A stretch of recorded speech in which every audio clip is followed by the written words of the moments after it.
बीडमधील संतोष देशमुख हत्या आणि खंडणी प्रकरणात मंत्री धनंजय मुंडेंवर सातत्याने निशाणा साधण्यात येतोय। विरोधकांनी राज्यपालांची भेट घेत मुंडेंच्या राजीनाम्याची मागणी केली। मात्र या प्रकरणात अजित पवारांनी धनंजय मुंडेंच्या पाठीशी राहण्याचा निर्णय घेतलाय। पण वाढत्या दबावाला बळी पडायचं नाही असा निर्धार अजितदादांनी केल्याचं समजतंय। बघूयात या सगळ्या प्रकरणामध्ये अजितदादा नेमका कशा प्रकारे निर्णय घेत आहेत। त्यांनी असंही म्हटलं की काल आजच्या पवारांकडे राजीनामा दिला अशी देखील एक बातमी आली होती काल। काहीही राजीनामा वगैरे दिलेला नाही। बीडच्या मस्साचोकचे सरपंच संतोष देशमुख यांचं हत्या प्रकरण चांगलंच तापलंय। मंत्री धनंजय मुंडे यांचा निकटवर्तीय वाल्मिक कराड मास्टर माइंड असल्याचा आरोप केला जातोय। या प्रकरणावरून मंत्री धनंजय मुंडे यांच्या राजीनाम्याची मागणी विरोधकांकडून सातत्यानं केली जाते आणि त्यामुळे धनंजय मुंडे राजीनामा देणार का याबाबत चर्चांना उधाण आलं होतं। मात्र आपण राजीनामा दिलेला नाही अशी माहिती धनंजय मुंडेंनी दिली आहे। त्यांनी असंही म्हटलं की काल आजच्या पवारांकडे राजीनामा दिला अशी देखील एक बातमी आली होती काल। काहीही राजीनामा वगैरे दिलेला नाही। काहीही राजीनामा वगैरे दिलेला नाही। खरं आहे, मी काल सुरेश दसांचंही स्टेटमेंट तुमच्याच चॅनलवर पाहिलं। राजीनामा द्यावी अशी त्यांची भावना आहे। मी ह्याच्यावर आधीही बोललेले। मला असं वाटतं सरकारने संवेदनशीलपणे या सगळ्याचा विचार करावा। मला अजूनही तो दिवस आठवतोय जेव्हा अशोक चव्हाणांवर आरोप झाले। नैतिकता बघून काँग्रेस पक्षाने आणि अशोक चव्हाणांनी तेव्हा राजीनामा दिला होता।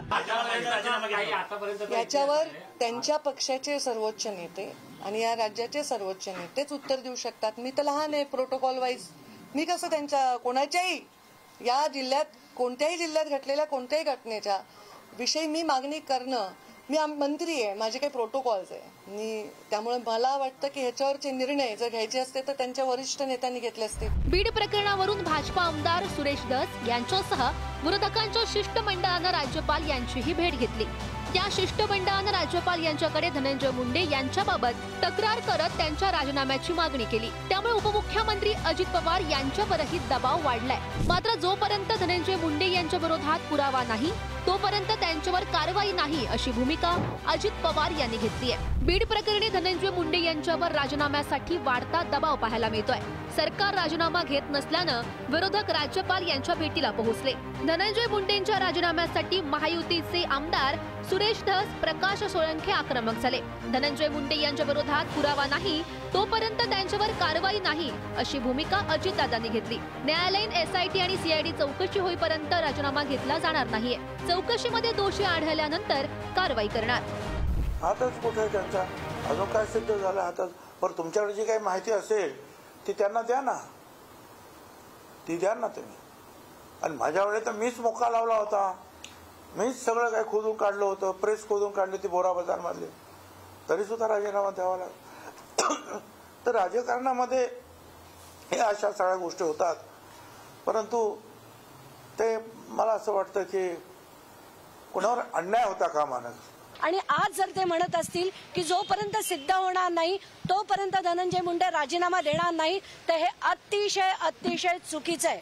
धनंजय मुंडे यांचा राजीनामा कुठच्याही परिस्थितीत खरं मागायला हवा होता आणि धनंजय मुंडेंना जनाची नाही मनाची तरी लाज असती तर त्यांनी स्वतःहून तो राजीनामा द्यायला हवा होता। हे सगळेच जण एका माळेचे मणी आहेत आणि त्यांना छगन भुजबळांना देखील त्यांचा महाराष्ट्र सदनचा घोटाळा होत होता तेव्हा देखील त्यांची भूमिका तशीच होती, कारण तेव्हा त्यांनी त्यांना साथ दिली, आज हे त्यांना साथ देत आहे। संतोष देशमुख हत्या प्रकरणात भाजपा आमदार सुरेश धस यांनी आक्रमक भूमिका घेतली।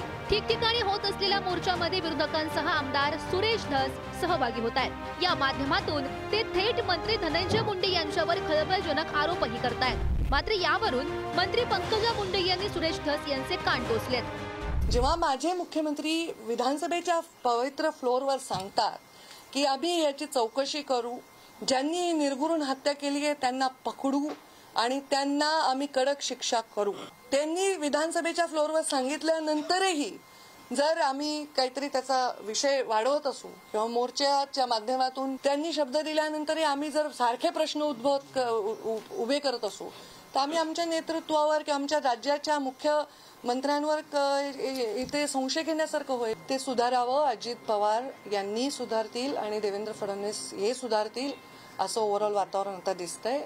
आणि जर ते सुधारणार असतील तर माझी सर्वस्वी त्यांना साथ राहील आणि ते बिघडले असंही म्हणायला माझं मन जड होतं, कारण मी राज्यभरातल्या घटनांचाही आढावा घेते, त्यावर आपण नंतर कधी बोलू. पण ते बिघडवण्याचा प्रयत्न कोणी करत असेल त्यांना आपण पाठीशी घालू नये अशी अपेक्षा आमची पण नेत्यांकडून आहे.